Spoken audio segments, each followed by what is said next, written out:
بسم الله الرحمن الرحيم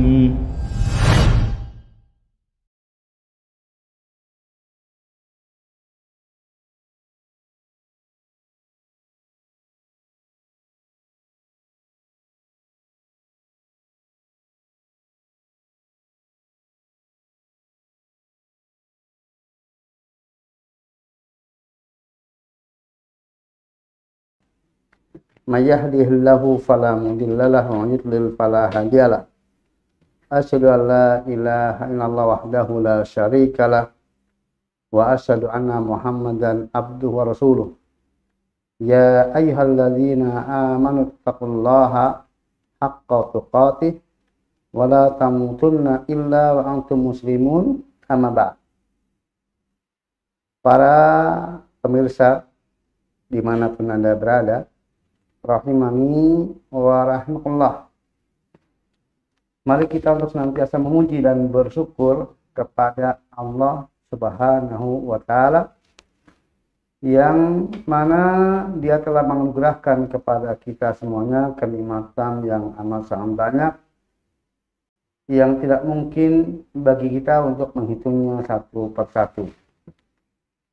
Dan apabila kita pandai untuk mengelola apa yang ditakdirkan oleh Allah, termasuk musibah sekalipun, dan sekarang banyak di antara saudara kita yang sedang mengalami musibah banjir, maka siapapun yang sekarang sedang mendapatkan musibah banjir, kelolalah agar musibah banjir itu juga menjadi kenikmatan yang hakiki, yaitu dengan husnudzon kepada Allah bahwa musibah tersebut adalah tanda keinginan baik dari Allah untuk kita semuanya.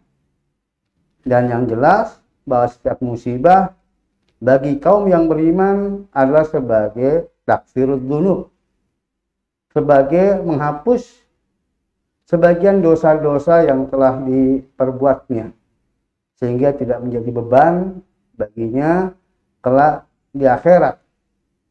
Dan itu sebagai pertanda tentang keinginan baik Allah untuk kita, sebagaimana dalam sabda Nabi sallallahu alaihi wasallam, "Idza ahabballahu qauman fabtalahum, faman radiya faridha, faman sakata falyasuk." Apabila Allah mencintai sebuah kaum, maka Allah memberikan bala, memberikan ujian. Dan apabila Dia ridha, maka baginya keridhaan dari Allah. Namun apabila Dia murka, maka justru Dia akan mendapatkan murka dari Allah. Demikian juga dalam sabda Nabi yang lainnya bersabda, "Innallaha idza arada bi abdi al-khaira ajjala lahu al-uqubah." Sesungguhnya Allah apabila menghendaki kebaikan bagi seorang hamba, maka Dia akan menyegerakan bagian hukuman bagi hambanya. Jadi ini adalah kenikmatan yang hakiki apabila kita mampu untuk mengelola hati kita dengan senantiasa husnudzon kepada Allah Ta'ala. Dan seluruh jerih payah yang kita keluarkan untuk mengurus dampak dari banjir ini itu pun bernilai, karena setiap lelah dan letih, keringat yang tercucur dari seorang mukmin di dalam kehidupannya di dunia itu adalah ada balasannya. Setidaknya adalah untuk mengurangi beban dosa-dosanya. Para pemirsa kaum muslimin rahimani wa rahmatullah. Sebagaimana telah saya sampaikan pada bulan yang lalu bahwa insya Allah kita akan mengkaji secara rutin, dan insya Allah mulai sore hari ini dan rutin setiap bulannya kita akan mengkaji kitab Al-Firqatul Najiyah yang ditulis oleh Syekh Muhammad bin Jamil Zainu, sebuah kitab yang berisi tentang akidah tentang akidah al-firqatul najiyah, akidah golongan yang selamat, yang pada pertemuan sebelumnya telah disampaikan tentang jalan mencapai kebahagiaan dan keselamatan di dunia dan di akhirat. Nah, apa yang akan kita pelajari dari kitab Minhaj al-Firqatul Najiyah itu adalah berisi tentang prinsip-prinsip, keyakinan-keyakinan, jalan hidup dari golongan yang selamat. Para pemirsa, Asyanullah yakum, untuk memanfaatkan waktu yang kita miliki, langsung saja saya akan bacakan apa yang beliau sampaikan setelah mukadimah yang beliau sampaikan, yang berisi tentang pujian untuk Allah SWT dan sedikit penjelasan tentang isi dari kitab ini yang berupa bahasan akidah Ahlus Sunnah wal Jamaah atau akidah al-Firqatul Najiyah, yang barang siapa yang menitinya maka dia akan selamat, karena ini akidah dari golongan selamat, golongan yang mendapatkan pertolongan dari Allah Subhanahu wa Ta'ala. Pada pasal yang pertama atau bab yang pertama, beliau sampaikan judul al-Firqatul Najiyah, golongan yang selamat. Sebelumnya saya sampaikan istilah al-Firqatul Najiyah, golongan yang selamat ini adalah diambil istimbatnya dari sebuah hadis yang juga nanti akan beliau sampaikan hadisnya, tentang hadis perpecahan umat yang disampaikan oleh Nabi SAW, di mana ada satu firqah, satu golongan yang akan selamat, sementara yang lainnya terancam masuk neraka. Maka golongan tersebut kemudian dikenal dengan al-Firqatun Najiyah.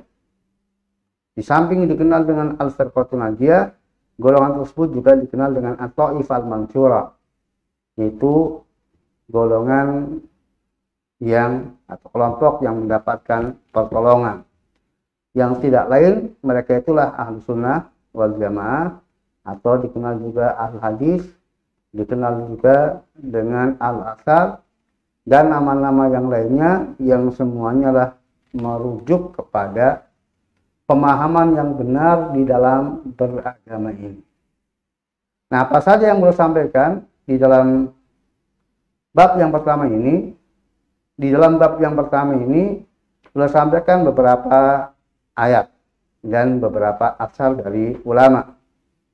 Maka saya akan bacakan terlebih dahulu, saya terjemahkan, kemudian nanti saya akan sampaikan faedah-faedah dari bab yang pertama ini.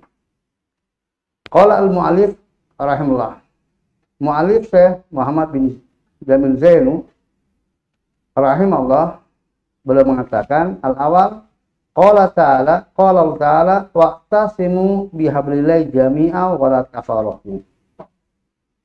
Pertama, Allah Ta'ala berfirman, berpegang teguhlah dengan tali Allah secara bersama-sama dan jangan berpecah belah. Surat Ali Imran ayat 103. Asani wa qala ta'ala wala takunu minal musyrikin minal ladina faraqu dinahum wa kanu syi'a kullu hisbim bima ladaihim farihun. Yang kedua, dan Allah SWT berfirman, janganlah kalian menjadi seperti kaum musyrikin, menjadi bagian dari kaum musyrikin, dari orang-orang yang mereka suka berpecah belah dalam agama mereka, dan mereka menjadi bergolong-golong, menjadi berkelompok-kelompok, setiap kelompok bangga terhadap apa yang ada pada mereka. Surat Ar-Rum ayat 31-32.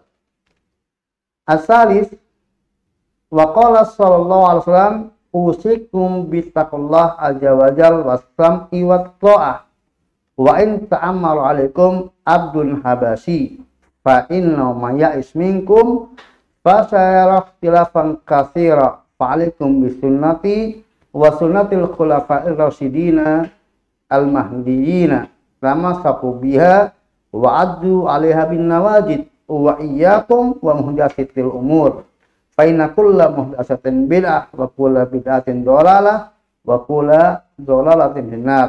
Rawahu An-Nasa'i wa Tirmidzi wa qala hasanun sahih. Yang ketiga, dan Nabi dan sallallahu alaihi wasallam bersabda, saya wasiatkan kepada kalian untuk bertakwa kepada Allah Azza wa Jalla, mendengar lagi taat, meskipun yang memerintah kepada kalian adalah seorang budak Ethiopia. Karena sesungguhnya siapa di antara kalian yang berumur panjang, maka dia akan menyaksikan perselisihan yang banyak di tengah-tengah umat ini. Maka wajib atas kalian untuk berpegang teguh dengan sunnahku, jalan hidupku, dan juga jalan hidup para khulafaur rasyidin yang mereka terbimbing. Maka berpegang teguhlah kalian terhadap sunnah tersebut dan gigitlah sunnah tersebut dengan gigi gerah. Serta jauhilah oleh kalian hal-hal yang baru. Karena sesungguhnya setiap hal yang baru dalam agama adalah bid'ah. Dan setiap bid'ah adalah kesesatan. Dan setiap kesesatan adalah masuk neraka. Diriwayatkan oleh An-Nasa'i, Tirmidzi, dan Imam Tirmidzi mengatakan hadis hasan sahih. Arabi wa qala sallallahu alaihi wasallam ala wa inna man kana qablakum min ahli kitab iftarqu ala sintaini wa sab'ina millah wa inna hadil ummah tataftariqu ala salasin wa sab'ina sintanu wa sab'una finnar wa wahida fil jannah wa hiyal jamaah. Rawahu Ahmad wa ghairuhu wa Hasan al-Hafidz. Wa firatin kulum finnar illa milah wahidah ma'ana alaihi wa ashabi. Rawahu Tirmidzi wa Hasan al-Albani fi Sahih al-Jami'. Yang keempat, sallallahu alaihi wasallam, Nabi kita Muhammad bersabda, ketahuilah bahwa orang-orang sebelum kalian dari ahlul kitab, maka mereka berpecah belah menjadi 72 golongan. Dan umat ini, umat Islam, akan berpecah belah menjadi 73 golongan. 72 golongan berada dalam neraka, satu golongan berada di surga, yaitu al-jamaah, yang senantiasa bersatu. Dalam riwayat yang lainnya, seluruhnya berada dalam neraka kecuali milah yang satu, aliran yang satu, yaitu yang aku dan para sahabatku berada di atasnya. Ya, hadis ini riwayat atas oleh Imam Ahmad dan yang lainnya, yang bawah diriwayatkan oleh Imam Tirmidzi dan dihasankan oleh Imam Al-Albani rahimahullah. Al-Khamis, wa an Ibnu Mas'udin radhiyallahu anhu qala khatta lana Rasulullah sallallahu alaihi wasallam khattan biyadi thumma qala hadha sabilullah mustaqiman wa khatta khututan an yamini wa shimalihi thumma qala hadhihi subul laisa minha sabilun illa ada syaitan yad'u ilaihi thumma qala qawlu ta'ala wa anna hadha sirati mustaqiman fattabi'uhu wa la tattabi'u subul fatafarraqa bikum an sabili dzalikum wasaqum bihi la'allakum tattaqun. Sahih rawahu Ahmad wa Nasa'i. Poin yang kelima, dari sahabat Ibnu Mas'ud, semoga Allah meridhoinya, beliau mengatakan Rasulullah SAW menggaris sebuah garis untuk kami dengan tangannya. Lalu kemudian beliau mengatakan, ini adalah jalan Allah yang lurus. Lalu beliau menggaris garis-garis yang banyak dari kanan dan kiri garis yang lurus tersebut. Lalu kemudian beliau bersabda, ini adalah subul, jalan-jalan, di mana tidak ada satu jalan pun pada jalan-jalan yang banyak itu kecuali ada syaitan yang mengajak kepadanya. Lalu kemudian belum membaca firman Allah, yaitu surat Al-An'am ayat 153, Dan sungguh ini adalah jalanku yang lurus, maka ikutilah. Jangan sekali-kali kalian mengikuti jalan-jalan tersebut, karena sesungguhnya kalian akan tercerai beraikan dari jalannya, jalan Allah. Itulah Allah wasiatkan kepada kalian agar kalian menjadi orang-orang yang bertakwa. Asalis yang keenam, waqala Syekh Abdul Qadir Al-Jailani fi kitab Al-Ghuniyah, amma al-firqatul najiyah fa hiya ahli sunnah wal jamaah. Wal sunnah la isma lahum illa ismun wahid wa huwa ashabul hadis. Poin yang ketujuh, Syekh Abdul Qadir Al-Jailani dalam kitabnya Al-Ghuniyah beliau mengatakan, adapun al-firqatul najiyah, golongan yang selamat, dia itulah ahlu sunnah wal jamaah. Dan ahlu sunnah wal jamaah tidaklah memiliki predikat lain bagi mereka kecuali ashabul hadis, yaitu mereka yang sangat perhatian kepada hadis-hadis Nabi Shallallahu Alaihi Wasallam. Ashabi ya'muruna Allahu Subhanahu Wa Taala antatasima jami'an bil Quran al-Karim. Wa alla nakuna minal musyrikin al-mutafarriqina fi dinihim syi'an wa ahzaba. Wa yukhbiruna ar-rasulu al-karimu anna al-yahuda wa nasara tafarraqu katsiran. Wa anal muslimina satafariquna aktsar minhum wa anna hadhil firqah satakunu ardatan lidukhulin nar linhirafiha wa bu'diha an kitabi rabbiha wa sunnati nabiyha wa anna al-firqatul najiyah wa anna al-firqatan najiyah wa anna al-firqata wahidan najiyah minha satadkhulul jannah wa hiya al-jamaah al-mutamassikah bil kitab wa sunnah as-sahihah wa amila ashaba ar-rasuli sallallahu alaihi wasallam. Allah bacalna minal firqatil najiyah wa safaqa al-muslimina li ayakunu minha. Poin yang ketujuh beliau sampaikan, Allah SWT memerintahkan kepada kita untuk berpegang teguh secara bersama-sama dengan Al-Quran Karim, dan untuk tidak seperti kaum musyrikin yang suka berpecah belah dalam agama mereka, kemudian mereka menjadi berkelompok-kelompok, bergolong-golong. Dan Rasul yang mulia juga telah memberitakan kepada kita bahwa al-Yahud dan Nasara mereka telah berpecah belah dengan banyak kelompok. Dan bahwasanya kaum muslimin juga akan berpecah belah bahkan lebih banyak dari mereka. Dan bahwasanya kelompok-kelompok tersebut semuanya terancam masuk neraka karena penyimpangan yang ada pada mereka dan karena jauhnya mereka dari kitab Rabbnya dan sunnah nabinya.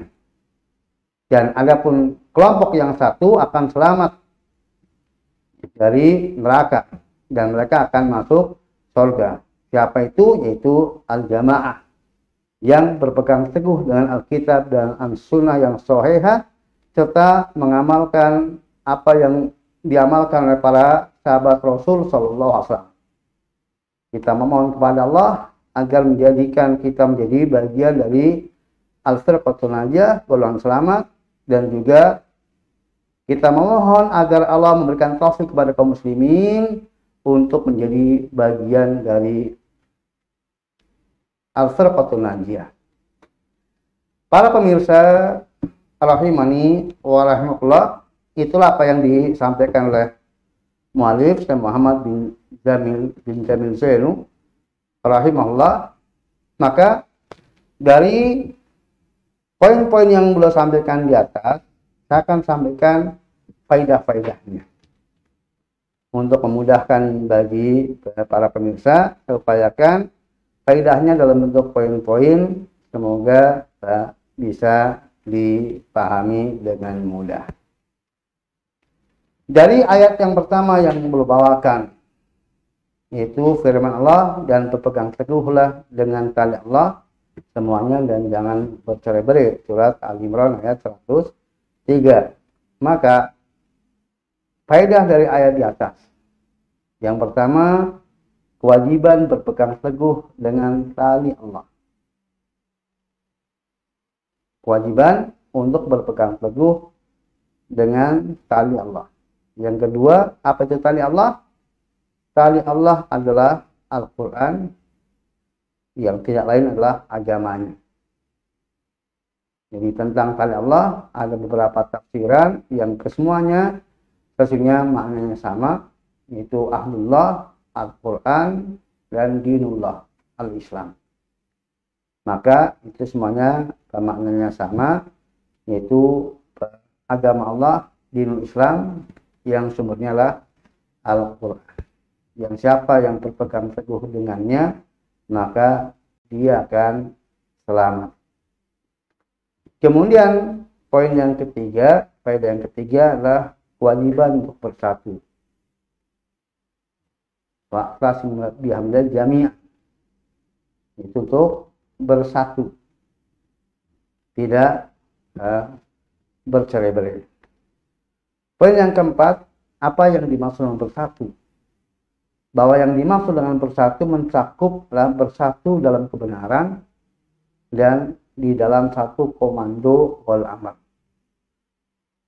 Para pemirsa rahimani wa rahmatullah, jadi seseorang dia akan dikatakan dia berada dalam jamaah, dalam persatuan, bersatu apabila satu, dia adalah berjalan di atas jalan yang benar, yaitu berpegang teguh dengan tali Allah dengan pemahaman yang benar, sebagaimana disampaikan oleh Ibnu Mas'ud radhiyallahu al-jamaah mawa faqal haq wa in kunta wahdak. Jamaah itu adalah engkau berada dalam kebenaran meskipun engkau sendirian. Nah, yang kedua itu dia patuh di bawah komando dari penguasa muslim yang sah. Jadi dalam satu barisan, tidak membangkang, tidak memberontak. Maka itulah orang yang dikatakan memegang teguh persatuan. Adapun yang salah jalan dalam memahami agama, maka ya, dia tidak dikatakan berada dalam jamaah, dalam persatuan, meskipun kelompok mayoritas. Demikian juga yang membangkang, memberontak penguasa, meskipun jumlahnya besar, maka itu juga tidak bersatu namanya. Kemudian yang kelima adalah larangan untuk berpecah belah. Larangan berpecah belah. Jadi wala tafarruqu. Tafarruq, berpecah belah, lawan dari berjamaah. Berpecah belah lawan dari bersatu. Maka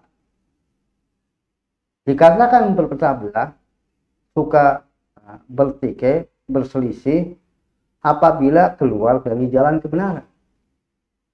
Meskipun dia jumlahnya mayoritas, mendominasi, tetapi kalau berada dalam kesesatan tetap namanya yang suka memecah belah agama. Demikian juga mereka yang suka membangkang, memberontak pada penguasa yang sah, penguasa kaum muslimin, maka itu juga disebut dengan yang memisahkan diri atau yang menceraikan dirinya, yang suka berpecah belah meskipun jumlahnya mayoritas. Jadi kelompok yang suka berpecah belah itu tidak diukur dari kuantitasnya, tetapi diukur dari standar berada dalam kebenaran atau tidak. Maka selama keluar dari jalan yang benar, ini adalah bentuk suka berpecah belah, meskipun ya kelompok mayoritas. Jadi itu faedah dari ayat yang pertama. Kemudian faedah dari ayat yang kedua. Ketika Allah berfirman, wala takunu minal musyrikin minal ladzina faraqu dinahum wa kanu syi'a kullu hizbin bima ladayhim farihun. Janganlah kalian seperti kaum musyrikin,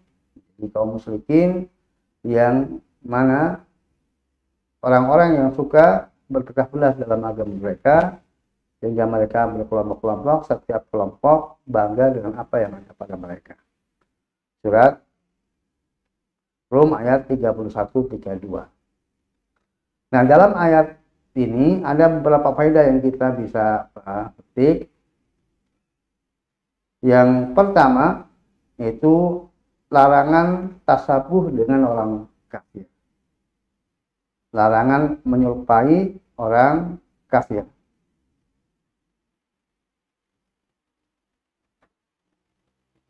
Kemudian yang kedua, apa yang dimaksud dengan tasabuh?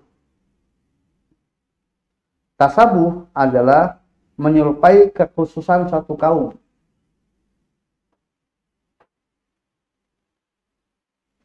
Ketika Allah melarang kita untuk seperti kaum musyrikin, nah kapan seseorang itu menjadi seperti kaum musyrikin? Seseorang menjadi seperti kaum musyrikin yang dilarang oleh Allah ketika kemudian dia memiliki perilaku yang perilaku itu adalah perilakunya kaum musyrikin, menjadi ciri khusus dari perilaku kaum musyrikin, mencakup di dalam keyakinannya, di dalam perbuatannya, bahkan di dalam tampilan lahiriahnya, dalam berpakaian, dalam tampilan fisiknya. Ketika kemudian sebuah tampilan fisik atau perilaku atau keyakinan itu adalah sesungguhnya keyakinan yang menjadi ciri khas dari keyakinan orang-orang kafir atau tampilan fisik orang kafir atau kemudian perilaku orang kafir, siapa yang menyerupai, maka dia telah dikatakan bertasabuh, telah menyerupai orang kafir. Walaupun tidak ada niatan dalam dirinya dia berpenampilan seperti itu karena ini milik orang kafir. Dia berkeyakinan seperti itu karena itulah keyakinan orang kafir. Tetapi ketika pada diri seorang muslim kemudian ada padanya sesuatu yang menjadi ciri khas orang kafir, maka dia telah dikatakan bertasabuh dengan orang kafir.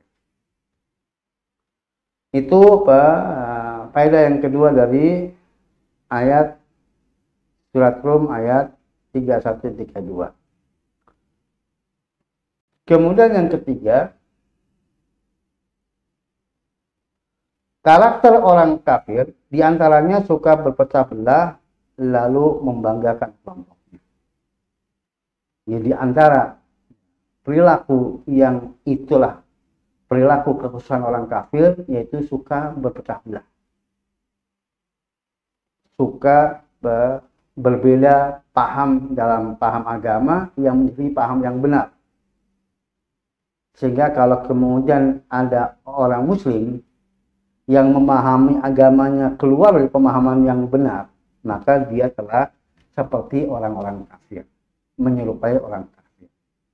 Dan sunatullahnya bahwa setiap aliran itu adalah merasa bangga dengan alirannya.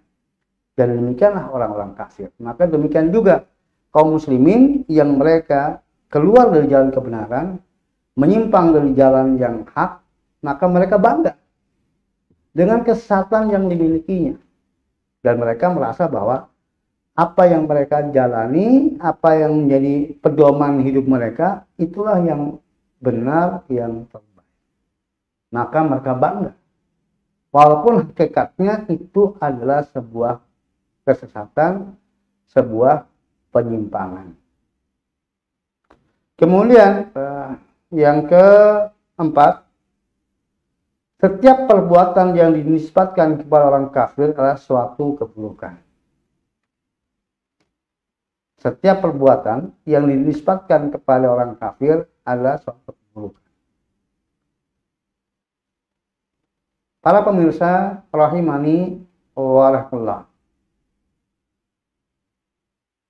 Islam, kebenaran adalah agama Allah, sumbernya dari Allah, diturunkan sebagai jalan hidup bagi umat manusia. Sejak Adam alaihissalam terus anak cucunya sampai akhir zaman. Maka kebenaran dinisbatkan kepada Islam, dinisbatkan kepada para rasul, dinisbatkan kepada orang-orang beriman, dan tidak dinisbatkan kepada orang-orang sesat, orang-orang kafir. Sehingga kalau ada sebuah aktivitas, sebuah keyakinan, sebuah perbuatan dinisbatkan kepada orang kafir, maka itu pasti yang buruk.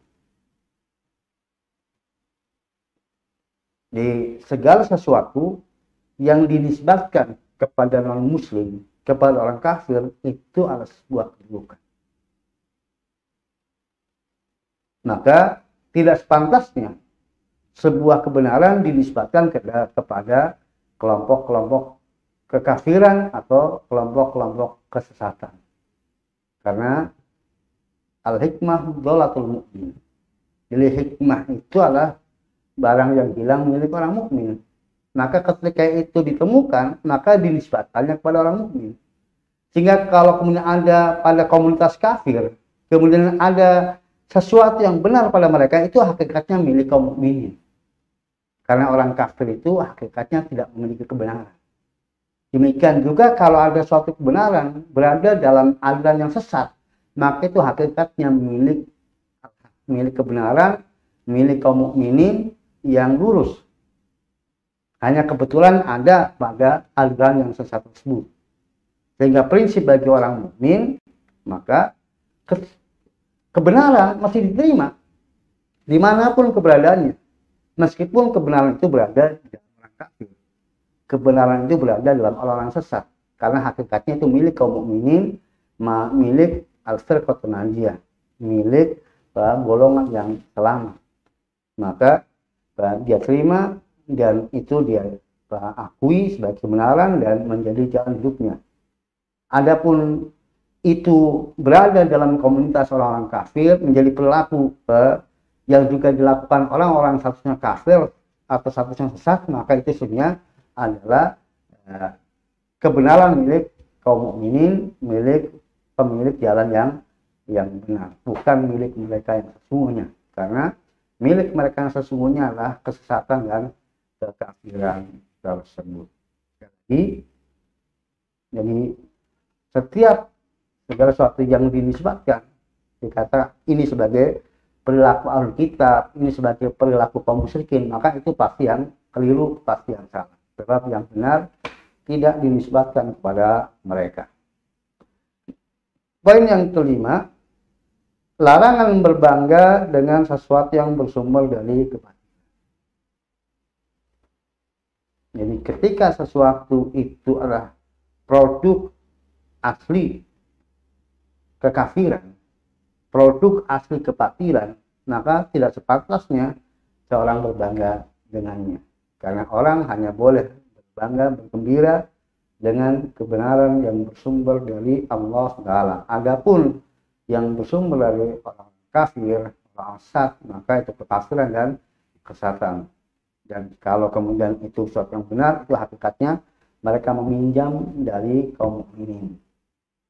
Meminjam dari kaum mukminin, mengadopsi dari kaum mukminin dan bukan produk mereka asli. Karena kebenaran itu adalah sumbernya dari Allah yang diturunkan kepada para rasul. Itu beberapa faedah dari firman Allah surat Rum ayat 31-32.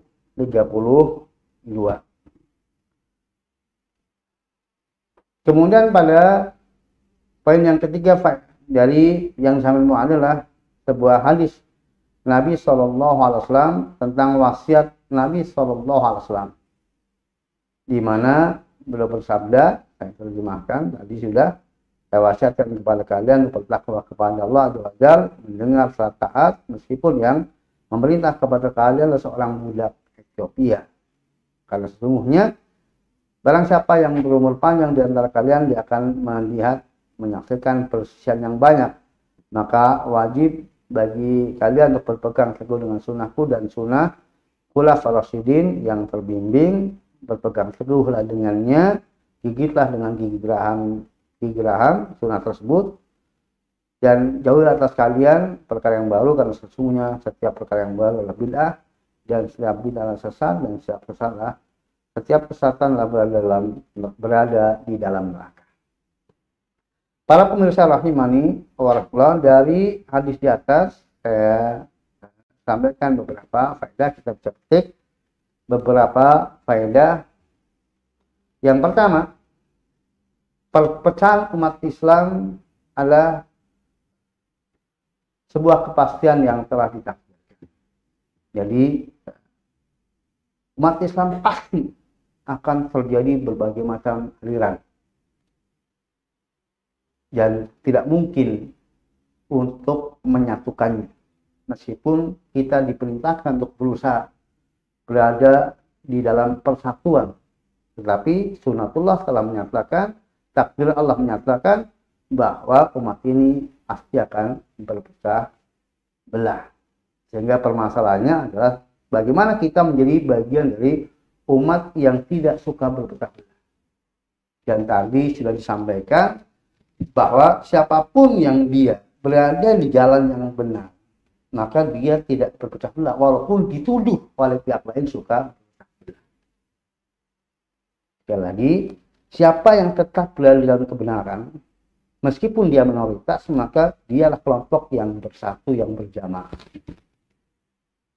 Meskipun oleh pihak kelompok-kelompok yang lainnya mendapatkan tuduhan suka berpecah belah, yang mungkin eksklusif lah, yang mungkin tidak umum lah, dan sebagainya, dianggap memisahkan diri dari komunitas atau dari jamaah mayoritas, maka itu adalah bukan menjadi standar.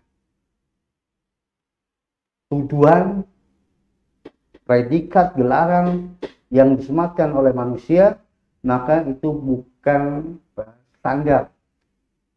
Standarnya adalah siapa yang berada dalam kebenaran, maka dia telah berjamaah dan tidak suka berpecah belah. Kemudian poin yang kedua, sunnah salafus saleh adalah sunnah Rasul. Sunnah sahabat adalah sunnah Rasul.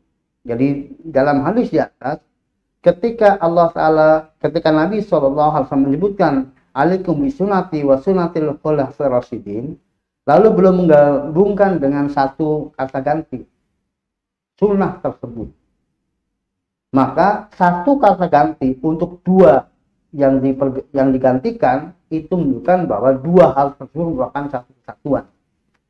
Jadi sunnah Rasulullah dan sunnah khulafair rasyidin itu hakikatnya sama, di mana bahwa sunnah Rasulullah itu dilaksanakan, diwujudkan, dipertontonkan, dipraktekkan oleh khulafaur rasyidin. Sehingga terjemah dari sunnah Rasulullah adalah apa yang ada pada sunnah khulafaur rasyidin. Maka ijma khulafaur rasyidin, pengganti yang terbimbing setelah Rasulullah SAW, yaitu para sahabat, itu adalah merupakan representasi dari sunnah Nabi Shallallahu Alaihi Wasallam. Sehingga kalau ada orang yang mengklaim dia mengikuti sunnah Nabi, tetapi ternyata berseberangan dengan ijma salafus saleh, ijma para sahabat, jalan hidup para sahabat secara ijma, maka dipastikan bahwa itu ada bukan sunnah Nabi Shallallahu Alaihi Wasallam, tetapi itu kesalahpahaman, itu penyimpangan dari sunnah Nabi Shallallahu Alaihi Wasallam.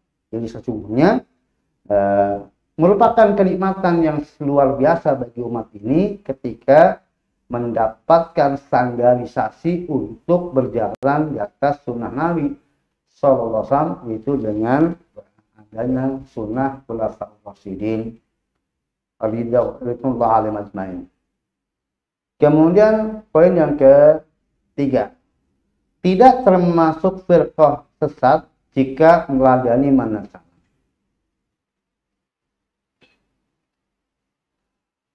Tadi dikatakan bahwa akan terjadi perselisihan yang banyak, dan perselisihan yang banyak ini akan membentuk firqah-firqah. Maka selama berada di dalam jalan yang hak, meneladani salafus saleh, maka dia tidak dikatakan sebagai aliran sesat. firqah yang sesat. Mungkin bisa saya ilustrasikan dengan ini. Ya, ini asal usul sebagai ilustrasi dari asal usul agama yang disampaikan Nabi kita Muhammad SAW yang dijalani oleh para sahabat ya, dengan warna putih ini. Bersih dari noda. Kemudian seiring dengan perjalanan waktu, maka ada sebagian dari kaum muslimin yang dia memberi warna di dalam Islam ini dengan warna yang tidak aslinya, warna yang tidak sebagaimana ditinggalkan oleh Rasulullah yang telah dijalani para sahabat. Lalu kemudian dia membuat warna tersendiri, mungkin warna merah. Maka ini menjadi aliran merah. Kemudian nanti muncul lagi dengan warna hitam, aliran hitam. Muncul lagi dengan warna biru, aliran biru. Muncul lagi dengan warna kuning, aliran kuning. Muncul lagi dengan warna hijau, aliran hijau. Muncul lagi dengan aliran abu-abu. Maka yang tadinya satu warna kemudian menjadi menjadi 73 warna. Termasuk warna putih sebagai warna dasar. Maka dalam perjalanan waktu bisa saja kemudian ternyata warna putihnya sangat sedikit. Warna putihnya sama sedikit. Nah, generasi yang datang sesudahnya, setelah sekian banyak warna berada di dalam tubuh kaum muslimin, kemudian dia bergabung bersama warna putih, maka tidak dikatakan dia bersama aliran sesat. Meskipun tetap dikatakan tadi sebuah aliran dalam Islam. Tetapi itu aliran asli yang merupakan aliran para sahabat Nabi SAW yang tidak lainlah Islam itu sendiri. Adapun yang lainnya itu adalah Islam yang ternoda. Meskipun mungkin jumlahnya mayoritas, bahkan mungkin mendominasi. 50% dari kaum muslimin bersama aliran dia, aliran tersebut. Misalnya aliran merah itu mendominasi, warna-warna yang lainnya ya tidak sedominan warna merah. Tetapi tetap meskipun dia mendominasi ya, komunitas kaum muslimin bahkan menjadi sampai 50% lebih misalnya, tetap itu namanya aliran sesat tercela. Yang putih walaupun dia sangat minoritas di tengah-tengah kaum muslimin itu adalah aliran yang benar, al-firqatul najiyah, karena dia tidak pernah membuat warna baru. Bahwa apa yang ada padanya itulah Islam. Yang dulu Rasulullah mewariskan kepada para sahabat Nabi SAW. Jadi tidak termasuk firqah sesat jika meladani manhaj salaf. Otomatis aliran yang masih berwarna putih tersebut atau bagian yang masih berwarna putih ya dinilai oleh aliran yang lainnya sebagai aliran sesat. Karena masing-masing aliran sebagaimana tadi disampaikan adalah rasa bangga terhadap apa yang. Nah, inilah yang menjadi tugas dan kewajiban kita untuk mengetahui seperti apa karakteristik aliran yang warna putih ini yang sesuai dengan aslinya. Ya, itu poin yang ketiga. Maka poin yang keempat, harus bersungguh-sungguh di dalam memegang kebenaran jika tidak rawan terlepas. Nabi bersabda, "Tamasaku biha wa addu 'alaiha binawajib." Berpegang teguhlah dengannya, pegang erat-erat dan gigitlah dengan gigi rahang. Ini wasiat menunjukkan bahwa kita harus bersungguh-sungguh di dalam berpegang kepada kebenaran. Kalau tidak, rawan lepas. Maka salah seorang ulama Syekh Jibril mengatakan bahwa dari hadis ini menunjukkan adanya upaya pihak luar untuk merongrong, mengambil alih atau melepaskan pegangan kita dari jalan kebenaran. Sama sapu biak itu digambarkan begini, dipegang dengan dua tangan erat-erat. dan ternyata tidak cukup itu pesanan adu gigit dan posisi menggigit yang kuat dengan gigi kira, maka itu kiasan untuk menunjukkan bersungguh-sungguh. Kalau kemudian dipegangnya bersungguh-sungguh, sekuat tenaga, semaksimal mungkin, maka upaya pihak luar untuk melepaskan dari pegangan kita akan sangat kesulitan, bahkan bisa gagal total. Karena begitu kuatnya kita memegang. Berbeda kalau memegangnya ala kadarnya. Maka kalau kita berpegang dengan kebenaran ala kadarnya, yang penting sudah benar, lalu kemudian asal-asalan megangnya, maka ini sangat mudah untuk kemudian dilepaskan dari kita. Jadi berjalan di jalan yang benar itu ada pihak luar yang mengancam, yang mengupayakan lepasnya dari diri kita. Pihak luar itu ya ada setan dari jalan jin, dan ada setan dari kalangan manusia, di mana mereka senantiasa mengintai kapan kita bisa diseret keluar darinya, sehingga lepas pegangan kita dari jalan kebenaran. Kemudian poin yang kelima, wajib taat kepada penguasa muslim, meski dolim, meski hasil kebatilan. Dari sabda Nabi, wa in alaikum islam ta'ah wa in amara alaikum abdun habasyi.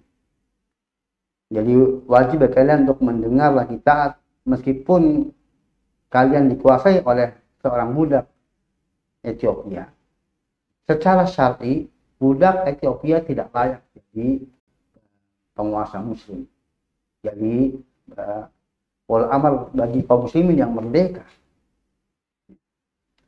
Di sini maka para ulama menjelaskan bahwa seandainya pun itu terjadi, naiknya seorang muslim memegang tampuk kepemimpinan bagi muslim yang lainnya dengan cara yang batil, dengan cara yang haram, maka bagi rakyat tetap wajib untuk mendengarlah kita, selama tentunya di dalam ketaatan, bukan di dalam maksiat. Karena la ta'ata li makhluqin fi ma'siyatil khaliq.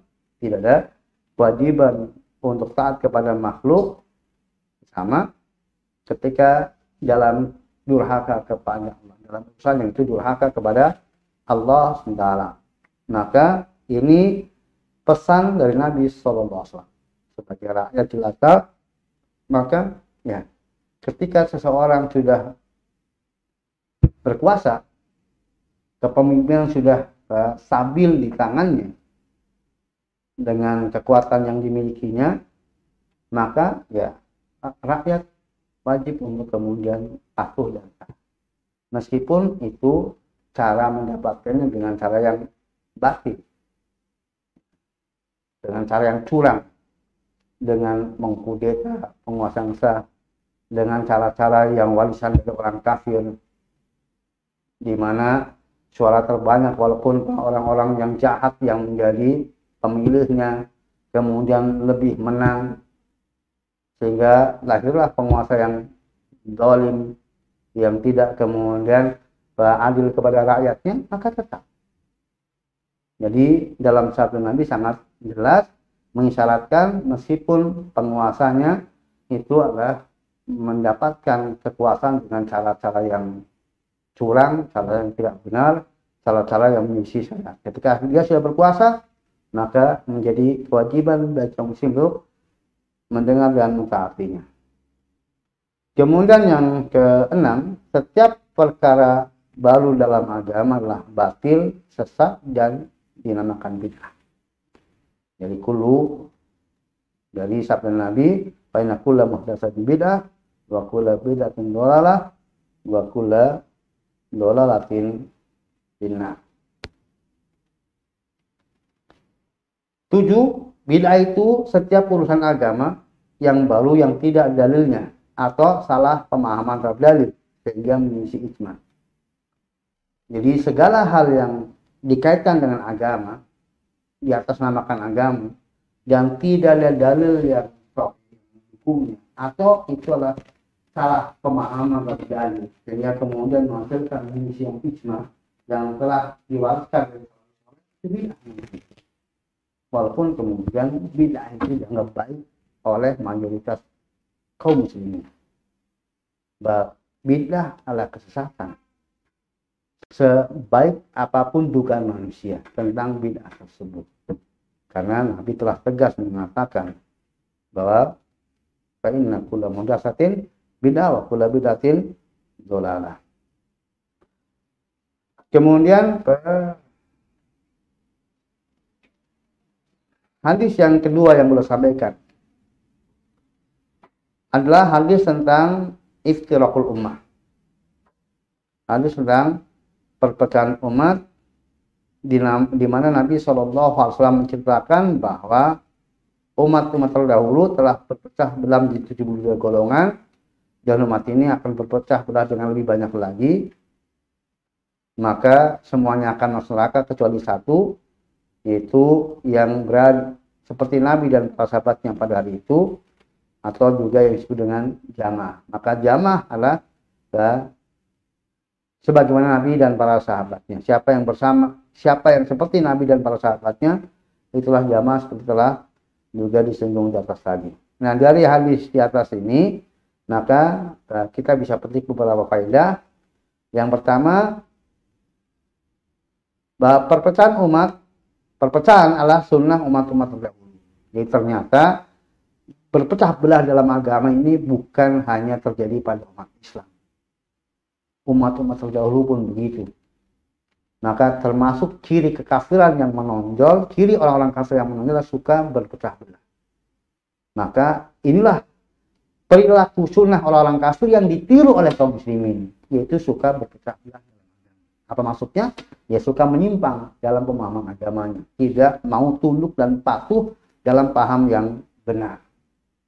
Yang kedua, banyaknya aliran sesat pada umat ini. Ya, karena tadi ada 73 yang satu saja yang hak di atas kebenaran, sementara yang lainnya sesat. Yang ketiga, semua aliran sesat terancam masuk neraka. Ini ancaman yang menunjukkan beratnya tergabung dalam aliran sesat, yang juga lebih dikenal dengan al-ahwa, para pengekor hawa nafsu, yang kata Imam Syafi'i rahimahullah bahwa seseorang terjerumus ke dalam semua dosa selain syirik itu masih lebih mending daripada dia terjerumus dalam satu dosa tapi hawa, itu dosa kesesatan. Maka saya sampaikan poin yang keempat, bid'ah lebih buruk dari maksiat. Bahwa bid'ah itu jenisnya lebih buruk dari maksiat. Tadi saya nukilkan makna dari perkataan Imam Syafi'i rahimahullah, dan demikian juga penilaian dari para salafus saleh berdasarkan hadis-hadis Nabi Shallallahu Alaihi Wasallam. Tidak setiap maksiat itu diancam api neraka. Bahkan Allah Ta'ala menjanjikan ampunan dengan sebab hasanat yang dimilikinya, dengan sebab-sebab yang kebaikan yang diperbuatnya, dengan amal soleh yang dilakukannya. Namun untuk kemudian bid'ah semuanya ancamannya neraka. Kalau umum diancam oleh Nabi SAW sebagai masuk neraka. Ya, karena al-bid'ah, pelaku bid'ah tidak merasa sebagai bentuk kedurhakaan kepada Allah, maka akan sulit taubatnya. Berbeda dengan pelaku maksiat, maka dia menyadari itu sebagai kedurhakaan kepada Allah dan akan memudahkan baginya untuk kemudian bertaubat kepada Allah Subhanahu wa Ta'ala. Kemudian yang kelima, aliran sesat, ada yang kafir, ada yang tidak.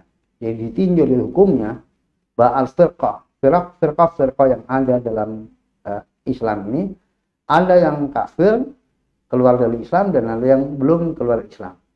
Tapi secara umum ada pun 72 yang disebut oleh Nabi itu yang masih dalam aliran Islam. Adapun jadi karena bilangan 73 itu bukan bilangan pembatasan, sebagaimana kata para ulama usul bahwa penyebutan bilangan di dalam dalil itu bukan tidak diambil, tidak ada mafhumnya. Artinya itu sebagai pembatasan. Yang di luar itu tidak masuk, tidak. Tapi itu menunjukkan jumlah itu masuk dan tidak menutup kemungkinan jumlah-jumlah yang lain. Dan terbukti bahwa aliran sesat dalam Islam itu, dari yang keluar dari Islam jumlahnya tak terhitung. Demikian juga yang masih dalam kategori sebagai kaum muslimin pun juga jumlahnya amat sangat banyak. Yang akan kesulitan orang menghitung jumlah aliran sesat di dalam tubuh kaum muslimin. Kemudian yang ke-6, paham sahabat Rasul sebagai standar kebenaran.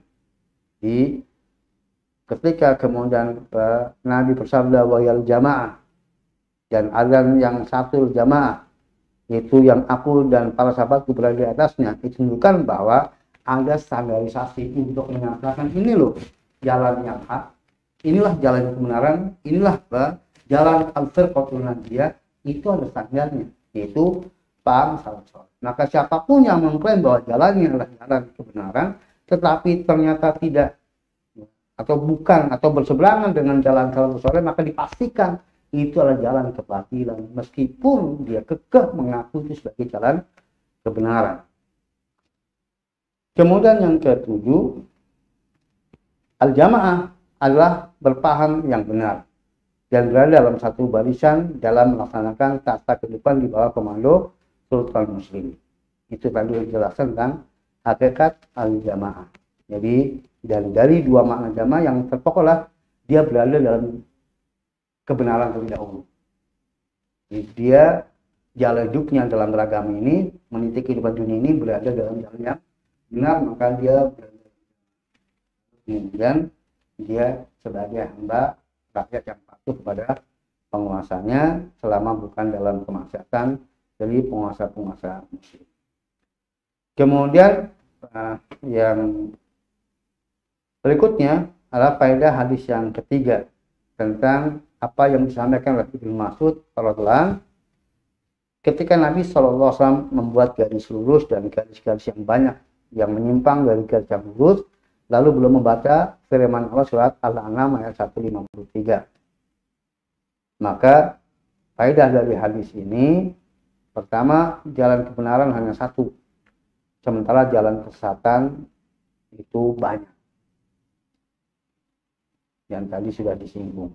Yang kedua, semua jalan kesesatan pada umat ini dinisbatkan kepada ke dalam Islam. Jadi meskipun itu sesat, tetapi mereka semuanya menyandarkan sebagai bagian dari Islam, sebagai jalan Islam, jalan yang mereka anggap benar, padahal jalan sesat.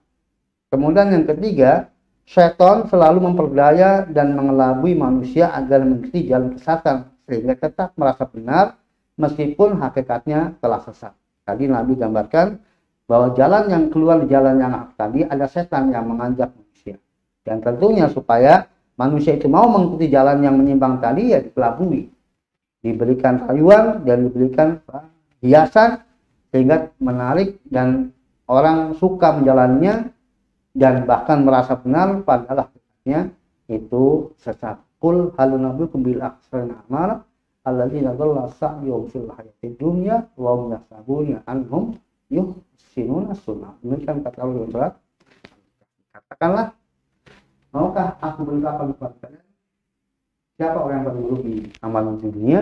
Itu mereka yang sesat jalannya di dunia, usahanya dunia, tetapi mereka merasa telah berbuat yang sebaik-baiknya. Kemudian yang keempat, dikatakan sebagai wasiat menunjukkan itu perkara yang sangat penting yang harus selalu diingat dan dilaksanakan. Jadi tadi Allah katakan dzalikum wasaqum, itulah yang Allah wasiatkan kepada kalian.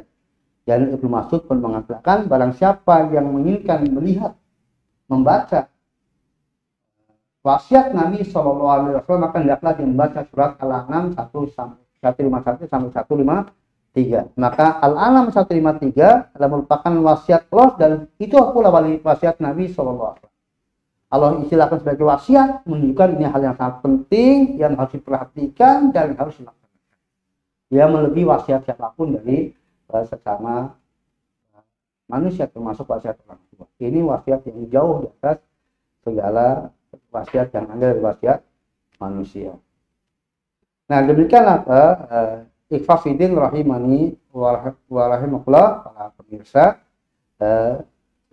poin-poin dari dalil-dalil Al-Quran dan hadis yang dibawakan oleh mu'alif, yang kemudian mu'alifnya menutup dengan keterangan dari Syekh Abdul Qadir Jalani tentang hakikat al-firqatul najiyah, tidak lain ahlus-sunnah wal jamaah, tidak lain adalah ahlul hadis, yang keterangannya sudah disampaikan oleh beliau dalam dalil di atas. Maka disimpulkan dari sini apa yang diperintahkan oleh Allah dan telah diperintahkan oleh Nabi SAW tentang kewajiban untuk menyelisih kaum musyrikin, untuk kemudian berpegang teguh dengan Al-Quran dan berita tentang akan adanya perpecahan umat ini yang semuanya akan masuk neraka kecuali satu, yaitu al-firqatul najiyah. Maka semoga kita semua menjadi bagian dari al-firqatul najiyah. Allah memberikan taufik kepada kaum muslimin untuk kembali kepada jalan yang benar bersama al-firqatul najiyah. Ya, ini bab pertama yang disampaikan oleh mu'alif rahimahullah. Itu dari saya, dan barangkali ada pertanyaan maka dipersilakan. Ingin bertanya, terpecah belah yang dimaksud dengan ayat tadi semakna dengan hadis tentang saf. Apakah itu salah satu sebab terjadinya perpecahan? Mohon diulangi. Terpecah belah yang dimaksud dalam ayat yang dinukilkan tadi, apakah semakna dengan hadis tentang saf sholat? Ya. Apakah itu salah satu sebab terjadinya perpecahan? Ya, para pemirsa rahimani warahmatullah, bahwa terpecah belah di dalam ayat itu adalah dalam masalah agama, yaitu pemahaman agama, itu yang dimaksudkan. Itu dalam pemahaman agama. Nah, adapun kemudian berselisih dalam sholat, jadi secara hukum sunatullahnya bahwa perselisihan dalam sholat itu pun menjadi sebab terjadinya perpecahan. Jadi Rasulullah SAW mengingatkan kepada kaum muslimin untuk kemudian merasakan shaf, meluruskan shaf, dan diantar untuk kalau tidak dilakukan akan memperbolehkan. Jadi terjadi perselisihan, meskipun mungkin perselisihan dunia awalnya, yang perselisihan dunia pun kemudian nantinya akan didapat perselisihan agama. Intinya dengan sebab tidak mau rapi dalam shafnya, itu akan berdampak hatinya pun tentang perintah. Maka sesungguhnya juga adanya shaf yang tentang perintah itu juga membuktikan bahwa hati-hati antara mereka itu tidak damai, tidak saling menyukai satu dengan yang lainnya, sehingga untuk lulus saja tidak mau. Jadi itu warning bagi kita semuanya. Allah. Nah, Assalamualaikum Ustaz. Apakah taat kepada pemerintah secara mutlak, dan seperti apakah contoh kita wajib taat? Ya, taat kepada pemerintah pada tauhid tentunya tidak mutlak. Maka dalam firman Allah Ta'ala, ati Allah wa ati Rasul wa ulul amri minkum. Jadi taatilah kepada Allah dan taatilah kepada Rasul dan penguasa dari kalian. Jadi kata taatilah dalam firman Allah tersebut tidak diulangi ketika kepada ulama. Ati Allah wa ati Rasul. Kata taat Rasul diulangi, tetapi pada ulama tidak, wa ulul amri minkum. Nah, para ulama menjelaskan bahwa ketaatan kepada Rasul mutlak, karena wa man yuti Rasulah faqad siapa yang taat kepada Rasul maka hakikatnya dia taat kepada Allah. Tetapi untuk taat kepada ulama tidak mutlak, karena memungkinkan ulama itu memerintahkan kepada yang maksiat, berbeda dengan Rasul. Kalau Rasul maka mutlak, karena tidak mungkin sama Rasul meletakkan kepada kedurhakaan kepada Allah. Akhirnya amal sangat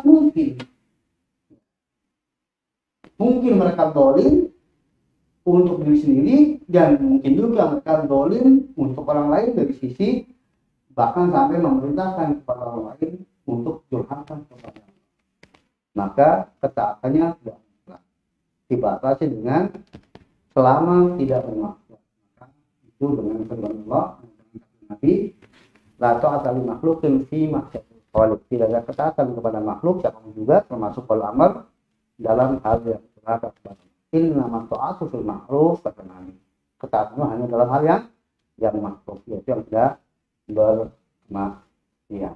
Nah, contohnya ya ketaatan yang wilayah pemerintah, misalnya tentang adanya flashlight, maka pemerintah membuat aturan apa fungsi lampu hijau, lampu merah, kemudian lampu kuning, kemudian marka jalan.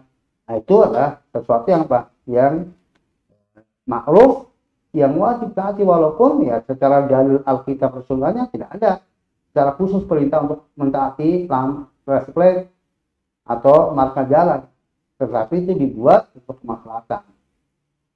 Demikian juga hal-hal yang lainnya yang dalam pertimbangan penguasa itu sebagai maslahat bagi rakyatnya, maka dibahkan ketika kemudian penguasa itu mendolimi rakyatnya dan itu lebih mementingkan kepada dirinya sendiri, selama itu bukan maksiat bagi si rakyat, kemudian memenuhi di kita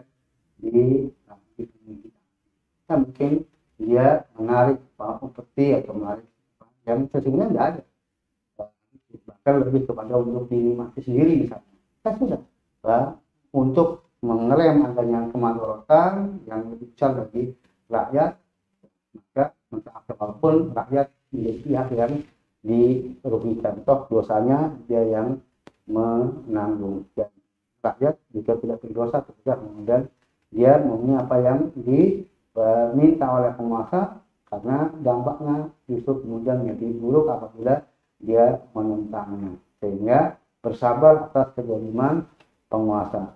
Fa'in akhadha malak wa daraba akhlak. Meskipun dia mengambil hartamu dan mencambuk punggungmu, Allah. Nah, Assalamualaikum Ustaz. Apakah para pelaku bid'ah tidak akan masuk surga juga, walaupun pelaku bid'ah itu sendiri menyadari bahwa pelakuan itu adalah sesat, misal karena hanya terpaksa di dalam keluarga? Kalau ancaman neraka bagi pelaku bid'ah perlu dijelaskan bahwa ancaman neraka itulah bagian dari al-wa'id, artinya bab-bab ancaman. Maka bab ancaman itu nanti ada perhitungan amal. Jadi secara hukum maka bid'ah diancam neraka. Nah, apakah pasti pelaku bid'ah itu masuk neraka? Maka itu tergantung apa yang diilmui oleh Allah. Kalau dalam ilmu Allah Maha tahu bahwa amal seorang hamba tersebut ternyata dia punya hasanah yang timbangannya lebih berat dari timbangan bid'ah yang dikerjakan, maka dengan sebab itu dia bisa bebas dengan rahmat Allah SWT. Dia mati bebas dari neraka karena hasanat yang dimiliki. Dia masih dalam predikat seorang muslim, seorang mukmin yang sah. Bisa berbeda kalau kemudian ahli bid'ah ini adalah bid'ah kafir, bid'ah yang menyebabkan artinya sudah keluar Islam. Sehingga dalam hukum Allah, maka meskipun dia mengklaim muslim, dalam hukum Allah dia sudah hukumnya hukum orang kafir karena bid'ah yang maka dia pasti masuk neraka. Adapun bagi orang yang mukmin yang menodai iman dengan bid'ah, maka ada tindakan hasanah dari saya. Tetapi bid'ah itu dosa sangat besar, sehingga bisa saja bid'ah tersebut mengakibatkan mengalahkan timbangan hasanah. Karena terkadang hasanah pelaku bid'ah tidak diterima oleh Allah karena dia suatu bid'ah. Jadi kalau bid'ah dia diterima sebagian hasanat yang diperbuatnya sehingga tidak bernilai, maka timbangan yang lebih berat timbangan saya itu bid'ah. Maka tadi sambil dikatakan Imam Syafi'i kan bahwa menghadap kepada Allah dengan seluruh dosa yang syirik itu masih lebih mending daripada membawa dosa berupa hawa, itu kecenderungan untuk bid'ah. Nah, bagaimana dengan pelaku bid'ah yang dia sesungguhnya bukan ahli bid'ah? Ada pelaku bid'ah tapi dia bukan ahli bid'ah. Contohnya tadi, yaitu dia melakukan bid'ah hanya karena nggak enak, karena takut dibully misalnya. Kalau nggak ngikutin, maka hakikatnya dia bukan ahli bid'ah. Meskipun amalnya tetap tidak diterima karena amalan bid'ah. Tetapi dia adalah seorang ahlu sunnah yang lemah. Dia tidak meyakini kebenaran dari bid'ah yang diperbuatnya. Dia merasa bahwa yang dilakukan tidak benar. Maka ini seperti pelaku maksiat. Seperti pelaku maksiat yang menyadari atas kemaksiatan yang diperbuatnya. Maka hakikatnya dia tidak kemudian masuk kategori sebagai ahlu bid'ah yang memang kecenderungannya dengan bid'ah, dia suka bid'ah dan menganggap bid'ah itu sebagai kebaikan Allah.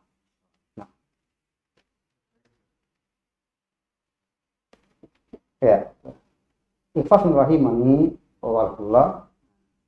Sebelum kajian kita akhiri, sebagaimana kita ketahui bahwa sebagian saudara-saudara kita di sekitar sekarang ini maupun tempat yang lainnya ini sedang dilanda musibah, yaitu dengan musibah banjir.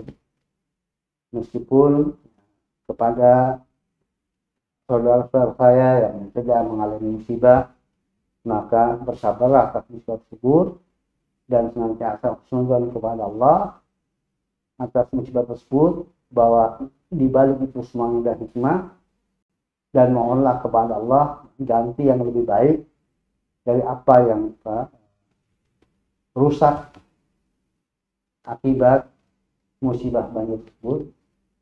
Dan kepada saudara-saudara kaum muslimin, mari kita untuk membantu sebisa yang kita lakukan. Allah fi al-abdi makan abdi fi al-akhihi. Dalam setiap muslim, Allah senantiasa menolong seorang hamba yang hamba itu pun suka menolong saudara. Maka pertolongan Allah sangat dekat kepada hamba yang suka menolong saudaranya. Irhamu man fil ardi yarhamuka man fis sama. Dalam hadis Abu Dawud dan juga Tirmidzi. Kasih sayanglah orang yang ada di muka bumi ini, niscaya Allah yang ada di atas langit akan menyayangi.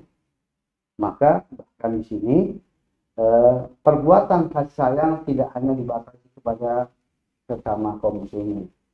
Siapapun penduduk muka bumi ini yang mengalami kesulitan, mengalami musibah, maka baik bagi itu, sekalipun itu orang kafir, sekalipun itu hewan.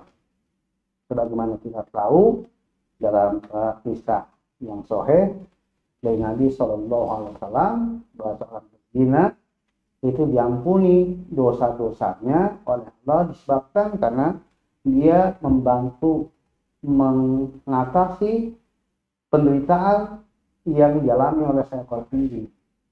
Dengan susah payah dia mengambilkan air untuk anjing yang kehausan. Dia lakukan ikhlas karena Allah menghilangkan kesulitan pada makhluk bumi ini. Dengan sebab itu dia diampuni dosa-dosanya oleh Allah. Itu memudahkan atau melepaskan kesulitan dari seekor anjing. Bagaimana apabila kita membantu melepaskan kesulitan dari saudara-saudara kita, sama kaum muslimin maupun sesama umat manusia, meskipun dia bukan orang Islam. Para pemirsa rahimani warahmatullah, namun ingat bahwa yang menjadi pokoknya adalah keikhlasan kepada Allah.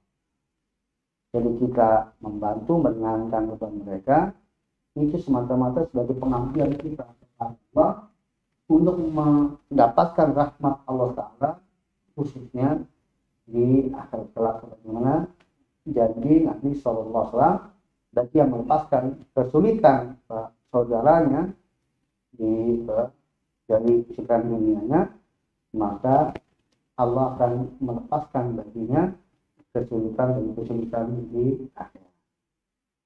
Demikian, semoga kita semuanya hidup untuk saling membantu mengatasi berbagai macam kesulitan yang dialami oleh manusia tanpa kemudian terfokus kepada yang satu aliran, satu agama, tetapi kasih sayang adalah untuk seluruh umat manusia.